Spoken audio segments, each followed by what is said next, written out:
What's going on, everyone? This is Rob from Rob Invest coming at you with another video. Today, I just want to talk about some of the portfolio changes that I am making. I thought about this long and hard, and I actually made a final decision. Um, but before we get to that, if you guys are interested in building passive income, please like, share, and subscribe, and we can become financially free together. Also, I am not a financial advisor. This video is for entertainment and educational purposes, so please do your own due diligence.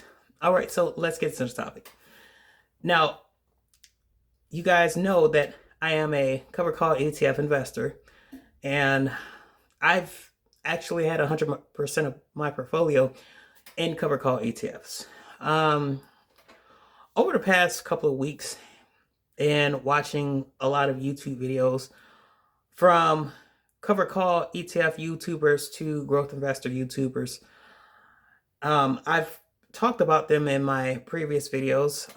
I would consider myself a cover call ETF investor, but um, you know, watching a lot of growth investors like their YouTube channels, I mean, they have a point too. I mean, not to say cover call ETFs are bad, because I still own cover call ETFs, but just kind of thinking back to it, um, when you are a bit younger, you don't really need the income.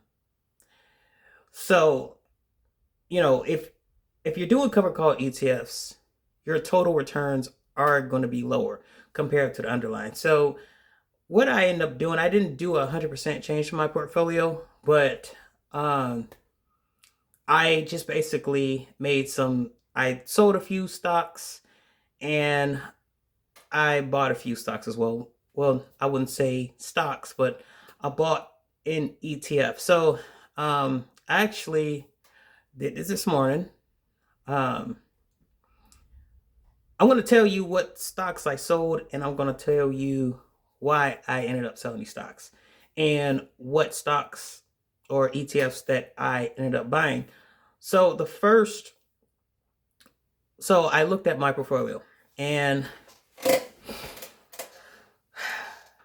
looking at two of my income ETFs, cover call income ETFs. I own QQQY and I own Coney. Now, QQQY was one of my biggest positions. It was the third biggest position in my portfolio. I had probably almost $5,500 in it. Now that pays, now if you guys don't know what QQQY is, QQQY is from Defiance. It pays a 39% yield. So since, after they did that reverse split, they have made some changes. The NAV has stabilized. Now, I have sold all of that. And here is my reason.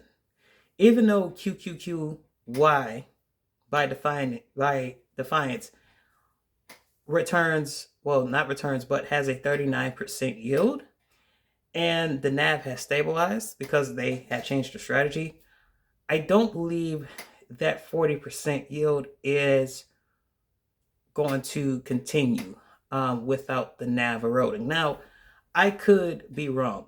Now, why do I say that? Now, in the last few shorts that I made, if the underlying is not returning 40%, or let's just compare QQQY with, let's say, the Nasdaq index, right? Or we could say QQQ or whatnot. Those both track those are in the tech heavy fields. All right. If you look at Nasdaq and QQQ, they've returned a 14 to 16% since inception. QQQY is paying 40%. Now, I fear that QQQY is over distributing, but again, I could be wrong. I kind of like to play it safe because I'm kind of to a point where I don't want my NAV to erode. I mean, it doesn't make sense to own an ETF that pays a 40, 50, 60, 70% distribution, and it's only getting a total return of 30%. I mean, that's just it's crazy to me. Now, if you're gonna pay a 50 to 60%, then the underlying needs to return 40, 50, 60%. So the NAV does not erode. And I'm just, again, it just does not make sense to me. So, like the OTs, the Teslas, most of the yield max products, and some of the round hill products like, XDTE, they have never gone through a reverse split, but the yield just cannot keep up. And the distribution yield is not higher than the underlying total return. I don't know, guys. So that's why. And then Coney, I sold off my Coney this morning too. Now Coney has been paying consistently. I think Coney is on the second reverse split, and I don't think they're going to change the strategies up. So it's going to continue to erode, which is going to bring down my dividend, which is going to bring down the capital price. Number one, it's a single stock cover call ETF, and then it's cryptocurrency, and it's super high risk. With cryptocurrency, you don't have any earnings calls, there's no financial statements, etc. So,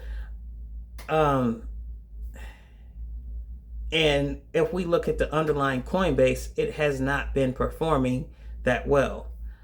I think Coney's I know it's paying 50+%. If Coinbase is not getting that 50+% return, it's going to continue to erode. And like I said, Coney has been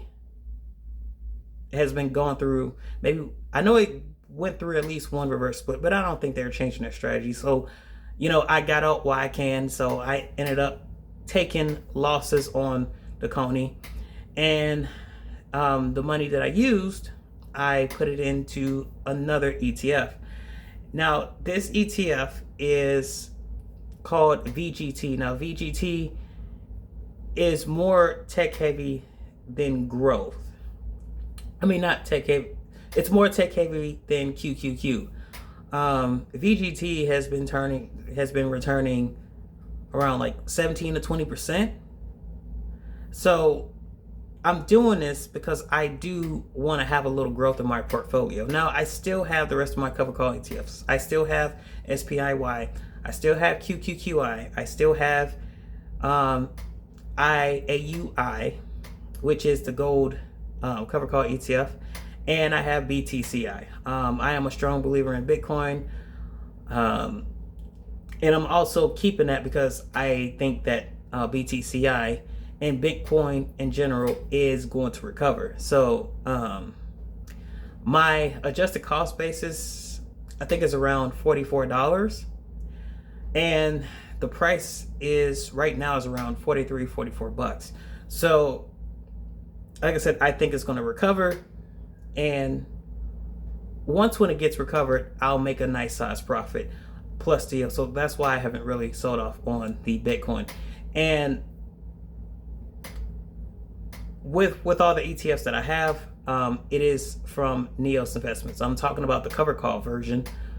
Neos ETFs, I mean, they've done an astounding job. I mean, they have maintained their NAV. Hell, I've seen a little bit of growth. I mean, I think it's a good ETF for any type of investor, especially the investors that are pre-retired or retired.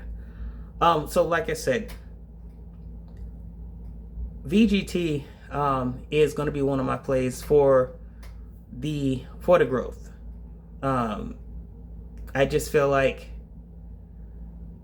I don't want my gains severely capped. And who knows? I mean, I might stick with this for a while.